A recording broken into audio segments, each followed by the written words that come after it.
What is up, guys? In today's video, I'm going to be going over several quick tips for Fortnite's Fortnitemares update. As always, if you guys do find this video to be helpful, informative, interesting, remember to give it a like, subscribe if you'd like to see more, and comment down below which tip you found to be most helpful in this video. Also, when I make these sort of quick tip videos, if you're someone who's been playing a lot, you probably already know a lot of this. But if you're someone who hasn't been able to play as much on the update or newer to the game, a lot of this can be super helpful. The first thing we're going to talk about is going to be the wood stake shotgun. This was added for Fortnitemares. And this is a slug style shotgun, so it shoots one singular wood stake or shotgun shell per shot, and then you either get all of your damage if you hit that shot or none of it if you miss. The other shotguns in the game shoot a spread of pellets, and then you get damage based on how many pellets you hit. So the wood stake is more of like a high risk, high reward style shotgun, very all or nothing. You can get this from defeating the NPC at Brawlers patch, or by you get a gold one. You can also purchase a gold one from the Hope NPC at Sandy Steps, or the Rust NPC that is at this house in between Sandy Steps and the Raft. Also, the Dark Ruby skin at Rebel's Roost, when eliminated, will drop a blue one. And previously, that was the only way to get this weapon, but Fortnite recently changed it to where now the wood stake shotgun can be found from regular chests. Doesn't seem to have the highest drop rate, but it can be found that way. So if you are someone who enjoys using the wood stake, those are the kind of guaranteed ways to get it, and then also the way of chance to get it. With the new Freaky Fields POI that was added for Fortnitemares, there's a lot of corn and other things that kind of just make it difficult to find players in. It's like a lot of hiding spots. So carrying things like the EMP grenades to flush people out of the corn, the auto turret to lock onto people in corn, the Iron Man gloves to maybe lock onto people and find people in the corn can be really helpful, as well as things like the scan coin from the Raft POI, or hiring the Artemis NPC that will scan the area periodically. Also, just driving through the corn with a car is like a pretty easy way to just destroy all the corn that someone has to hide in and kind of force them out and force to fight you. But either way, if you're going to go through Freaky Fields, having any of those items or taking advantage of any of those items can be pretty helpful. I'm not someone who really cares for the auto turret very much, but if I land Freaky Fields, I might be more inclined to just carry it for the early game at least to help me find any of those campers. The chainsaw is a melee and mobility item that was added for Fortnitemares, and one of the good things about the mobility aspect of it is that it can be used to easily go up hills better than pretty much any other item in the game. Even cars have a really hard time going up hills sometimes. This isn't something that makes me want to carry the item really, but like let's say I have an end game that's ending on like the snow mountains edge of the map and I eliminate someone who has the chainsaw, I might be more inclined to drop like my witch's broom or Sherry claws for the chainsaw in that instance because of how good it is for going uphill. So I'd like, this is a useful piece of advice, but I don't think it's something that's going to make me want to really carry the item. You can also use it to avoid fall damage. If you do the kind of movement aspect of it, you'll be immune to fall. And it does have like a fuel aspect to it where like as you use the mobility, it drains the fuel and then it recharges over time. But for some reason, you can just drop the chainsaw and pick it back up to immediately refuel it. So if you are someone who really enjoys using the chainsaw as mobility, that is one like little piece of advice that can make your life a lot better. If you run out of fuel, just drop it, pick it back up. You'll be refueled and then good to go. Not sure if this will get patched at some point, but for now, that is how it works. The Witch's Broom is another mobility item that was added for Fortnitemares. And with the Witch's Broom, you can actually detach from it. I do this a lot in videos and I've gotten asked about it. You do it the same way you activate it. So you just be selected on it in your inventory and then hit the same activation button that you would use to use the Witch's Broom. And if you're in air and do that, you'll detach from the broom and land on the ground, immune to fall damage completely. For me, it's R2, but this will vary based on however you activate it or whatever your activation button is. With the Witch's Broom, though, you can't actually take your weapon out until after you have landed. So if you do want to push somebody with the Witch's Broom and detach from it, what you're going to want to do is land somewhere near them on a piece of cover and then land and get your gun out and then start fighting rather than just landing directly on that person's head without your weapon.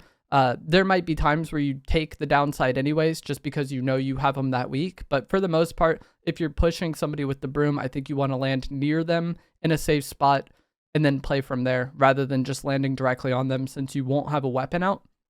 There's a few Halloween NPCs that were added at Grimm and Restored Reels. I don't know the name of the Halloween NPC at Grimm, but it restored it as the Peely Bone NPC.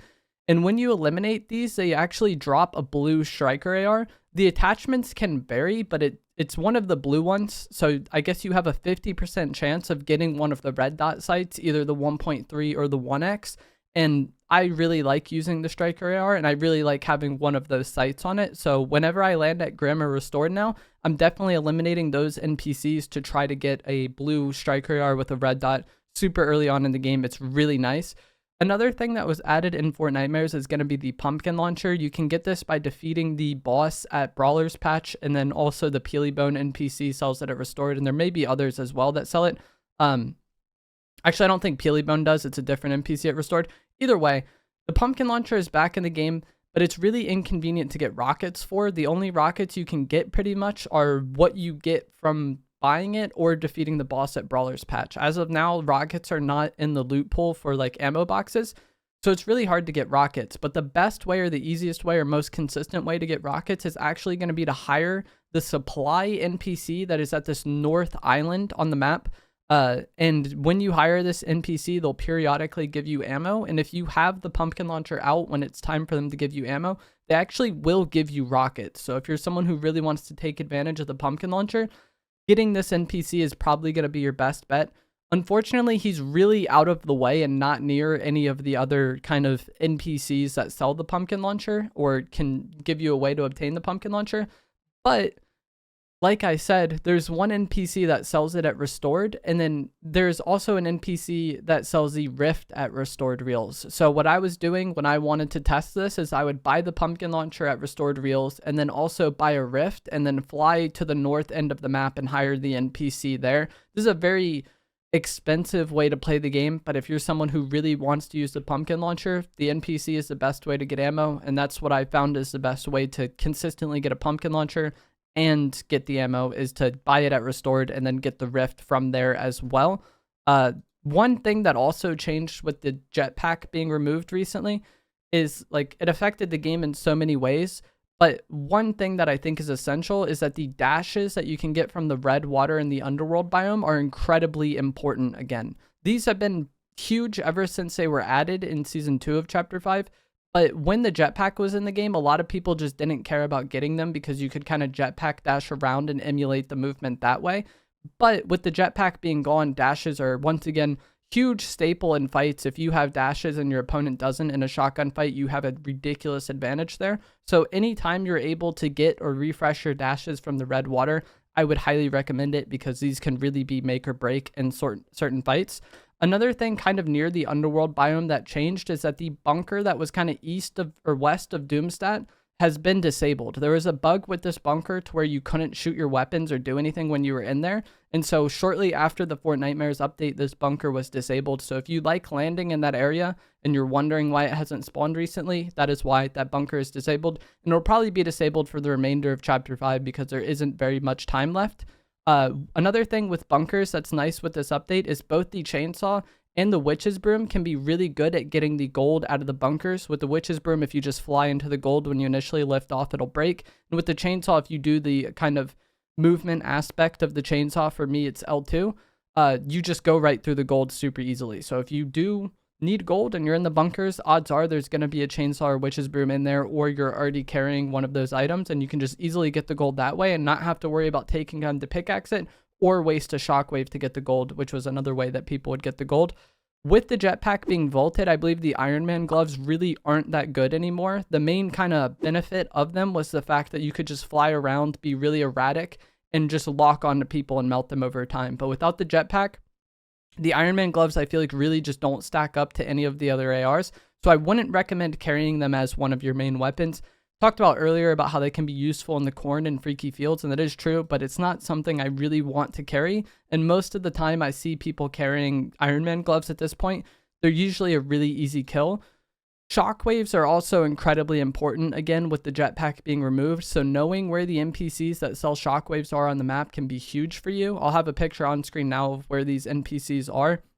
The most helpful, I think, is Gwynpool outside Freaky Fields, because that's kind of, you know, somewhat the center of the map. It's not quite the center, but it's closest to the center of any of the other shockwave selling NPCs. So anytime I kind of travel past these NPCs, if I do need shockwaves, I'll typically top off on them.